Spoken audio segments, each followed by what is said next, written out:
Welcome to The Explainer. Today, we're tackling a question that a lot of South Africans are asking right now. If the official inflation numbers look stable, why does my wallet feel so much lighter?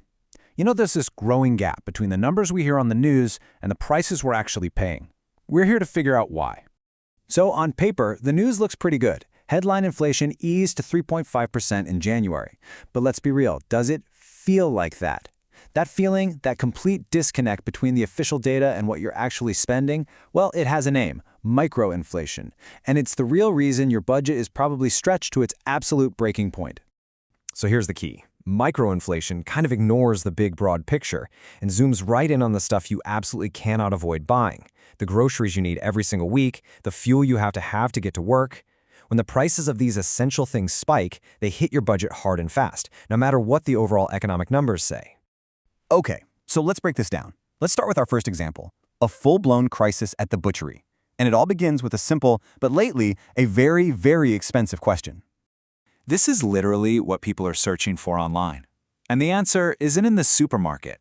The real story actually begins way back on the farm, where South Africa is dealing with a massive biosecurity crisis that is absolutely crippling the entire meat supply chain.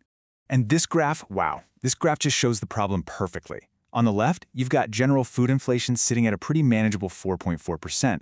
But then look at the bar on the right. Meat prices have just completely broken away, surging by a massive 13.5%. That right there is the microinflation trap in action. And if you look closer, the details are even more shocking. You see that 13.5% is just the average. Look at this table. The price of beefsteak has skyrocketed by over 31%.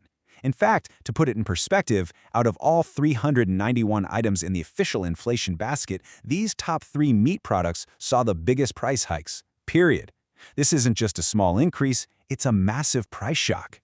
So, what on earth is causing this? Well, it's a catastrophic breakdown in animal health. We're seeing these unprecedented outbreaks of foot and mouth disease, or FMD, that are so severe the government had to declare a national state of disaster. And as if that wasn't bad enough, the industry is also getting hammered by African swine fever, or ASF, which is just devastating pork production. This map from the Department of Agriculture really reveals the scale of this whole crisis.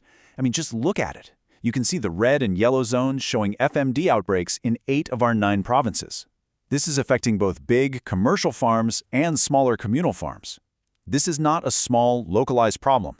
It's a nationwide supply chain breakdown. And it ends with you paying higher prices.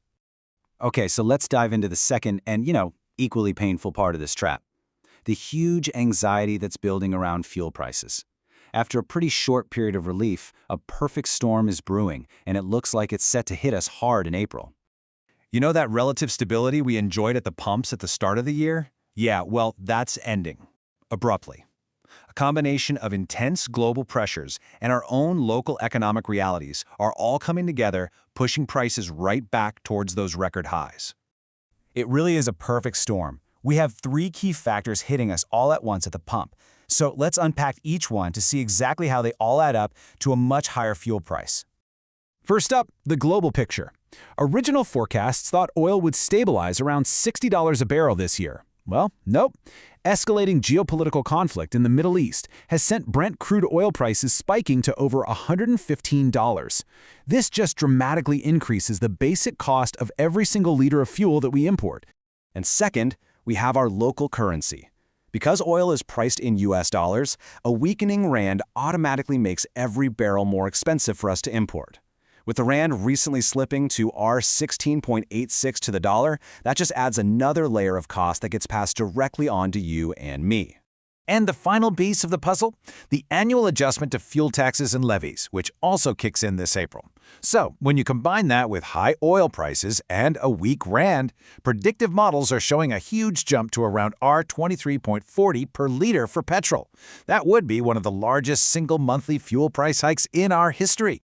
So let's connect these 2 crises. We've got a shock at the butchery and a shock at the pump. Let's see how they combine to create this really inescapable microinflation trap. This chart breaks down the average person spending. Now notice those 2 categories we've been talking about, food and transport.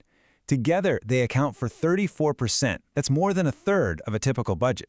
This explains exactly why price hikes here don't just pinch, they have a massive, outsized impact on your overall financial health. And that is the absolute core of the trap. Even if the prices for things like electronics or clothing are stable, or maybe even falling, it doesn't matter. These sharp, relentless increases in these essential, non-negotiable categories squeeze household budgets without mercy. Your personal inflation rate isn't 3.5%, it's something much, much higher. So what does this all mean for the average South African consumer? What is this going to mean for us in the months ahead? This quote really just sums up the whole situation.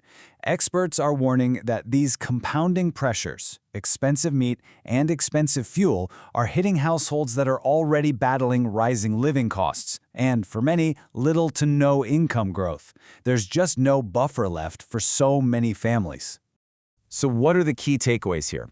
Well, first, that headline inflation number can be really misleading. Second, a local crisis like FMD can hit your wallet just as hard as a global one. And maybe most importantly, it's the price of essential items, the food you eat and the fuel you use, that truly shapes your personal experience of the economy. And this leaves us with a critical, and honestly, a very tough question for the road ahead. As these two fundamental pillars of a household budget, food and transport, continue to climb because of forces both at home and abroad, you have to ask, how much more pressure can the South African consumer really take?